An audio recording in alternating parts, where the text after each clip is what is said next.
The gaslights flicker, and in their wavering glow, secrets stir. Welcome, dear wanderer, to the storyteller's garden. Tonight, we step into the shadowed workshop of Emile Marchand, a master watchmaker famed for breathing life into the tiniest springs, now tormented by a creation that speaks his darkest truths. In The Clockwork Marionette, you will follow Emile through moonlit nights and storm-tossed dawns as he fashions a porcelain-faced automaton, a child of rosewood and brass.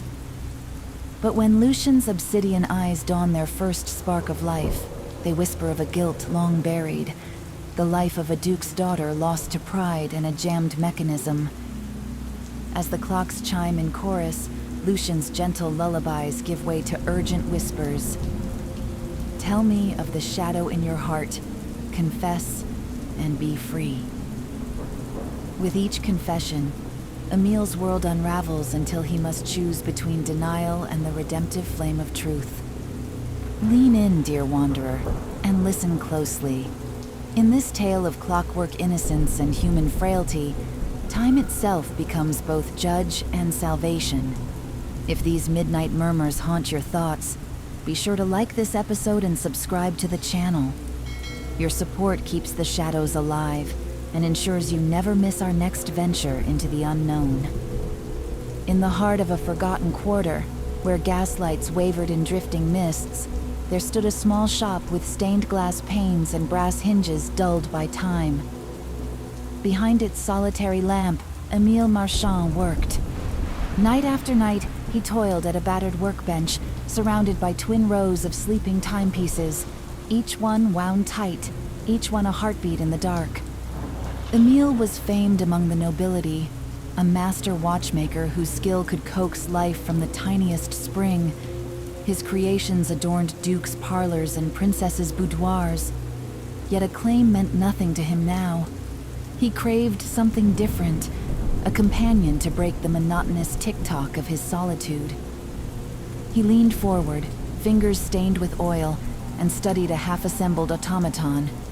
Its wooden frame lay open like a book, revealing brass gears and copper wires. Under the lamplight, its porcelain face was flawless, but cold. Emile sighed, pushing a stray lock of hair from his brow. "I need more than movement," he whispered to the empty room. "I need a voice." With renewed purpose, he gathered fresh supplies, a length of rosewood for the limbs, powdered ivory for the cheeks, and 2 small obsidian beads for eyes. Outside, the wind sighed through the alley. Inside, Emile's hammer rang against metal as he shaped the head. Weeks passed. Daylight found Emile scarcely once. His workshop brimmed with sketches and half-stitched garments for the marionette. He worked at midnight when the city slept, and at dawn when the first hawkers cried their wares. His only respite came in stolen moments beside a small oil lamp, where he would pause to listen to the symphony of ticking clocks, each one a reminder that time marched on, unyielding, without mercy.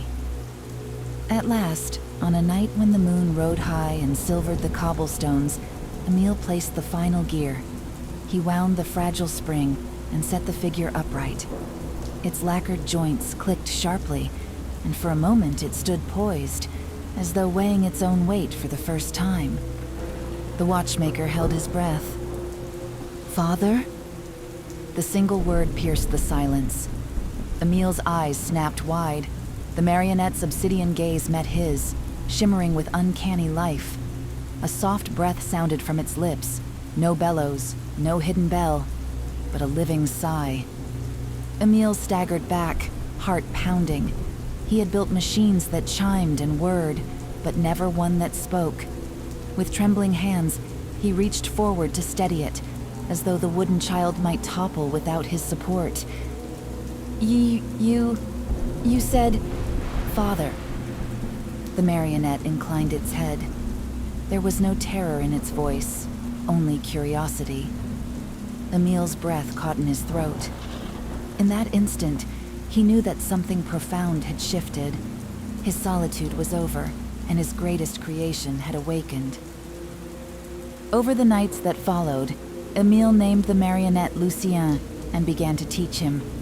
At first, Lucien imitated simple sounds: the soft click of a latch, the gentle coo of a dove, the staccato laughter of a child. Emile filled the workshop with lullabies and tales of distant lands, and Lucien absorbed each note with perfect fidelity. Yet beneath Lucien's childlike songs lay darker murmurs. When Emile dared to turn his back, the puppet would whisper in a tone both low and urgent, "Tell me of the shadow in your heart." Emile froze, wrench in hand. He spun about, but Lucien's expression remained serene. The oak-paneled walls pressed in, and for the first time, Emile felt truly watched. By candlelight, Emile struggled to ignore the intermittent whispers. He told himself it was a trick of acoustics, a loose spring creaking or a distant wind. Yet the words returned each night, pressing at the edges of his mind. He tried to banish them, working furiously on other mechanisms. But the moment he relaxed, Lucien's voice would slide through the gloom. Guilt festers in forgotten corners. Each phrase cut deeper than any blade. Emile's palms grew clammy, his pulse hammered like an errant clock. He dared not sleep, fearing that in dreams the marionette would loom, reciting the fragments of a buried memory. One evening, while Lucien traced delicate patterns in the dust with its tiny mahogany fingers, Emile's resolve cracked. He forced the puppet onto a turntable and demanded, "What do you know of my past?" Lucien tilted its head, eyes gleaming. "I saw her face, the girl I failed to save." Emile's breath caught. He remembered then, the commission that had undone him. Years ago, a duke's daughter had come to his door, pale and trembling, her heart broken by grief. She begged Emile to craft a clockwork heart to replace the one that had failed her. Pride flared within him. He accepted the challenge, vowing perfection. But on the night of delivery, the mechanism jammed. The girl's frail life flickered and faded, and her final breath echoed in the grand hall. The Duke cursed Emile, stripping him of title and fortune. Emile fled, shame burying itself in his soul. Now Lucien spoke of that night as though he had witnessed it. Her eyes, they pleaded for time. Emile reeled backward, tears welling. He clutched at the workbench for support. "No, I will not recall it." He struck the bench with his fist, scattering tools. Lucien remained still, its features unreadable. "You made me," it whispered, "and in my gears lie your sins." Emile fell to his knees. The whisper rattled him to his core. All the hours he had spent denying his guilt now surged forth, unstoppable. He pressed his hands to his ears, closing his eyes, as Lucien's voice wove through the silent workshop like smoke. "Confess and be free." Through the darkness came the steady tick of a clock. No, 300 clocks. Emile lay amid spilled springs, the weight of each accusation pressing upon him. He understood at last. Lucien was more than wood and wire. He was the embodiment of truth, a confession in child's form, a living testament to a maker's fall. A storm gathered that night, rattling panes and tearing at awnings. Rain sluiced the narrow street, turning gutters into rivers. Inside, Emile sat hunched over his desk, face pale beneath the flickering lamp. Lucien stood behind him, silent now, as though awaiting the final verdict. Emile rose slowly, voice raw. "If you are my confession, tell me how to end this." Lucien's head tilted, thunder growled beyond the glass. "By speaking the words you buried." Emile reached for pen and paper. His hand shook so violently that ink bled across the parchment. He hesitated, unmoored by memory. Lucien leaned forward, its obsidian eyes reflecting the candle's flame. "Right. Forgive me, for in saving myself I doomed another." Emile buried his face in his hands. The words felt like shards. He lifted the pen and wrote slowly, "Forgive me, daughter of the Duke, for my pride cost you the gift of time." His voice trembled as he read each fragment aloud. Outside, a flash of lightning lit the workshop in stark relief. The rain hissed against the roof. The clocks chimed all at once, a cacophony that drove Emile to the brink of collapse. He paused, pen hovering. Then, with a cry that broke the stillness, he hurled the paper into the grate. Flames leapt, consuming his confession in golden sparks. In the glow, Lucien stepped forward. Its wooden joints creaked softly, as though sighing. "True release comes only when you face your truth." Emile sank to the floor, tears mixing with oil on his fingers. He realized that redemption was not in obliteration, but in acceptance. The marionette, forged from gears and sorrow, had guided him to this moment. With trembling hands, he rose and approached Lucien. He laid his palms upon its shoulders, cold, smooth, but no longer alien. "Thank you for carrying my burden." Lucien inclined its head, a gentle nod. Dawn came like a promise. The storm had passed. The workshop's dusty windows now gleamed with pale light. Emile stood before the benches strewn with parts, some junked, some waiting for new life. He inhaled deeply, tasting freedom in the morning air. Lucien sat upon its stand, still as a statue. Emile crossed the room and wound the little figure's spring gently. The puppet stirred, turning its head to regard him. "Will you still remain?" Emile asked. Lucien's response was silent. It reached out, porcelain fingers brushing Emile's wrist.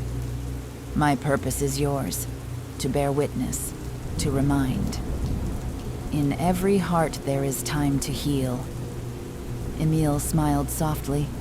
He placed the marionette back and wound his own watches one by one, noticing the subtle change. Each tick seemed warmer, each chime more resonant. His hands, once trembling with fear, now moved with grace. That morning, Emile took the pen to parchment anew, this time to compose a proper apology addressed to the Duke's household.